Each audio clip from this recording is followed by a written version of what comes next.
Belle et rebelle, voilà une expression qui a été inventée pour elle. Joan Baez, la madone de la chanson et de la révolution, icône de la chanson contestataire, camarade de lutte du révérend Martin Luther King et muse du plus beatnik des prix Nobel, Bob Dylan.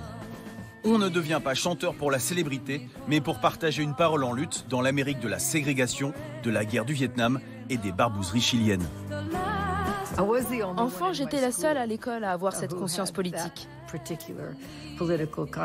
Quand j'ai commencé à chanter de la folk music, c'était en partie en réaction à ce que nous appelions la musique bubblegum.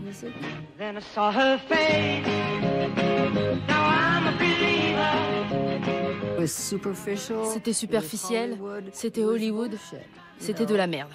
Vous voyez ? Au départ, cette révolution folk appartenait à la contre-culture. Mais avec la guerre du Vietnam, la lutte pour les droits civiques et tous nos autres combats, cette révolution est devenue la culture prédominante.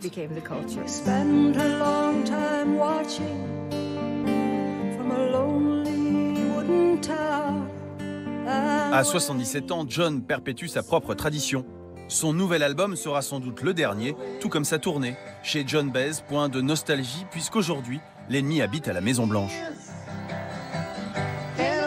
Mais évidemment, quand on croise l'icône John, on a envie de lui parler du garçon frisé, jadis son petit protégé, Bob Dylan. Un frère insaisissable dont on ose à peine lui parler ou seulement par des moyens détournés. Fatiguée de toujours devoir se confier sur cette relation, elle en a fait une chanson. You burst on the scene, already a legend, the unwashed phenomenon, the original vagabond, you straight into my arms. Pour moi, Dylan était quelqu'un d'intense et de profond. Et ça s'entendait dans sa musique.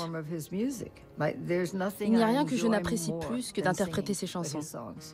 Il était le meilleur auteur et j'étais probablement la meilleure chanteuse. C'était donc une bonne combinaison. On se quitte avec Reggie Snow et le titre Room 27. À demain mes lapins.